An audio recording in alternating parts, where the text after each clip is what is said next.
Hello and welcome back to Granola and Grits Homestead.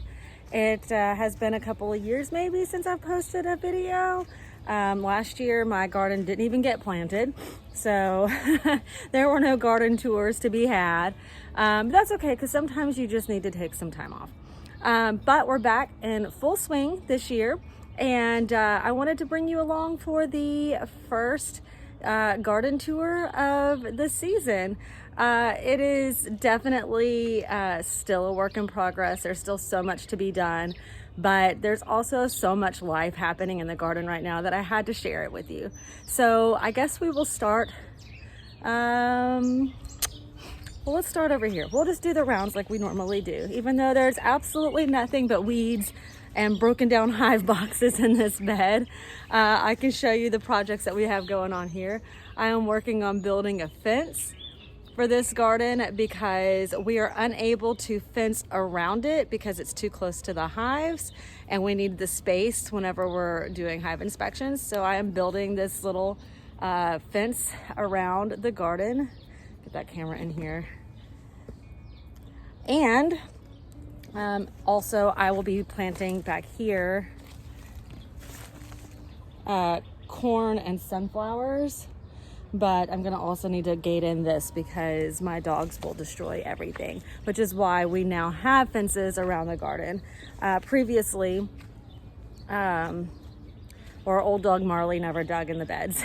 And then we got Luna, and she definitely got into the beds, but she wasn't so bad of a digger. I mean, she did dig up some stuff when she was a puppy, but it wasn't until Lincoln came along that we really felt like we needed to shore up the security around the garden beds, because he is Lincoln the Destroyer. He just destroys everything. But speaking of hives and our bees, our girls are just now getting up and getting about to start foraging for the day, so not a whole lot of activity as they're kind of waking up, but by the afternoon this will be the honeybee highway. Our chickie girls are doing well. Say good morning. Unfortunately, we did lose some of our older girls over the winter to age. Production breed birds don't typically live just a super long time, so it was a sad day. Of course, we also, when we raise our chickens, they're not just for our eggs, we also raise them for meat, and we have yet to be able to have any of our chickens for dinner because we enjoy them so much and they lay so well up until they die of natural causes. So that is a bummer, but also I guess kind of a good thing. They live a life of happiness and then they are done. So over here, this bed, I've got, I'm kind of like going backwards here. I've got my squash and zucchini seeded in here. I just seeded them a couple of days ago, so they're not popped up yet. But as you can see here, we do have a new addition. The tomatoes this year, instead of being packed full into one of these beds, I have attached cattle panels to T-bars, and I will do 4 plants per bed up against these cattle panels, and so hopefully that will cut down on blight, disease, just overcrowding, and hopefully our yield will be much higher this year. And this bed, I haven't got my cattle panels up yet on this bed, but I do have my post sunk. I'm actually currently using my cattle panels as fence blockers while I build gates for the fences. But in this bed we have carrots. There's some weeds in here, but they're like so close to the carrots that it's difficult for me to weed them right now. So once those carrots get a little bit bigger, I'll be able to get some of these weeds out with the stirrup hoe. And also I'll be able to cover this more with straw to kind of suppress the weeds a little bit more and also retain moisture. Down in this little guy, I don't know if you can see it because I'm having to do this kind of backwards. This is the potatoes. They have not sprouted yet, but hopefully they will do that soon. This glorious bed of greens is doing really well. We've got our tango leaf lettuce. We've got a salad bowl lettuce mix, which comes with all kinds of, looks like it's got like romaine, it's got some red leaf, some green leaf. in there. So those are doing really well. Our spinach didn't do so well this year. We do have some spinach. I actually need to harvest a little bit of that to encourage more growth. But normally this whole like section would be full of spinach, and they just didn't do super well this year. So we'll probably try a succession crop with that, but we are kind of getting to the point of the year where it's going to be too warm for the spinach, and the spinach bolts really easily. So we'll probably revisit that in the fall. Our radishes are doing great. These are the French breakfast radishes.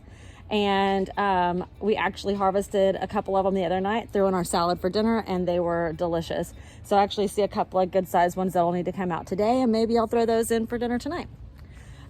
In here, and you can barely see them, but those are beets, and those will be coming up more as we get into the warmer weather. And then we have romaine lettuce over here. So romaine is kind of a new crop for me. I don't usually grow romaine, but I'm hoping that these will do really well to serve as like lettuce wraps and stuff. So moving over here into this bed. This bed's also doing super awesome. I've got onions, so we're doing red onions and white onions. So every other row is like red, red, red, and then we have white and white for our onions. And then this is bok choy. Ooh, almost lost you. This is bok choy. I think we're also getting kind of warm for this to do much more. It's starting to like go to seed a little bit. So I don't think that I'm gonna get much in the way of like actual heads of bok choy, but it's not over till the fat lady sings. So I'm definitely not giving up on those. I will crawl into this bed here in a little bit and pinch off those blossoms and hope that we can get a little bit further in before we have to harvest that.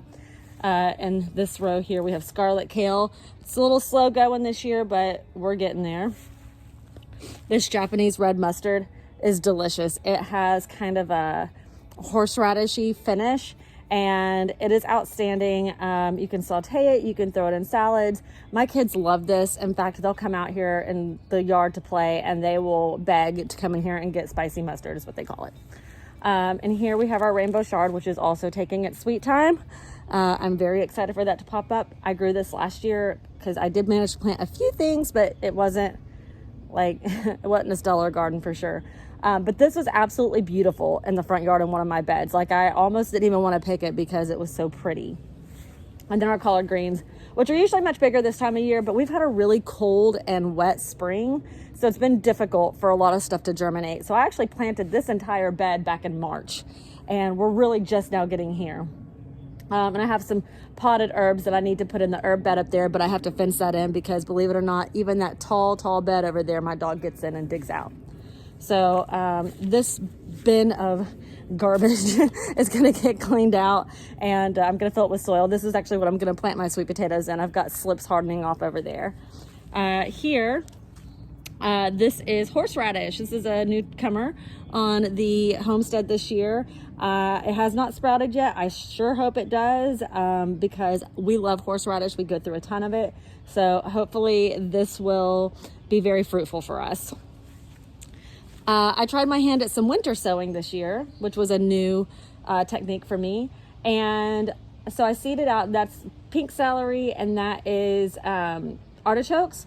And when I seeded these in, I set the jugs out, and I thought that I had this secured really well, but I guess I didn't, because I don't know if the dogs got in or another animal got in and dragged them. So I honestly did not have high hopes for these. I thought they got tossed. Those seeds are probably way down in the bottom. They're not going to have near enough energy to push up, but they did. And so they are hardening off. And when they get bigger and have some more true leaves, then I will transplant those into the garden. But for now, we're just kind of letting them do their thing. If it works out, great. That is super awesome, because that definitely makes life easier on me if I can just start some seeds in jugs in the middle of the winter and throw them outside. But if not, you know, it's no harm, no foul. This is how we learn how to do new things in the garden. We experiment. We have cleaned up, so last year we actually got 5 yards of this soil from a local company, and it was really great when we got it on the driveway. Like, it looked awesome. But after we got it shoveled into the beds, it compacted really badly. There's a ton of rocks in it, which I suppose is really good for drainage, but there's a ton of rocks in it. So it actually just acted more like gravel and concrete. So I actually topped this bed with some newspaper, wetted it down, and then put a couple of bags of vegetable garden soil in it.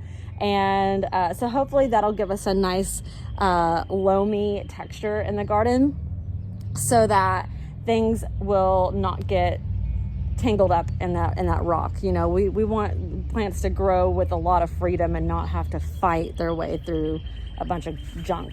So hopefully that works out for us. Right along here, they're not sprouted yet, I planted cucamelons, which are little tiny, they're called Mexican gherkins, but they look like little tiny watermelons. They're not, they're cucumbers. So those will hopefully sprout in another couple of days. I planted them last week. I really honestly expected them to be sprouted up by now, but then we had 2 days of torrential downpours. So I'm hoping that they didn't wash out. If they don't start to show life here in another day or two, I will replant. But those will build up over this trellis. And then I have climbing roses on this side, which will climb over the year. And so that is the backyard. And the front yard, which I'm not going to walk out there right now just because I don't feel like fighting the gate. I do have cucumbers planted on the trellis. I've got some zinnias that I've sown out and some sunflowers, but those have not sprouted yet. But that will hopefully start to work up in the next few days, and we can have a really good year for that. And that will look really pretty on the trellis. I'll be planting loofahs on one side of the big trellis in the front, and then I've got cucumbers on the other side. So hopefully that'll really fill in nicely, and create a nice like little garden entrance. Here I have all of my plant babies hardening off.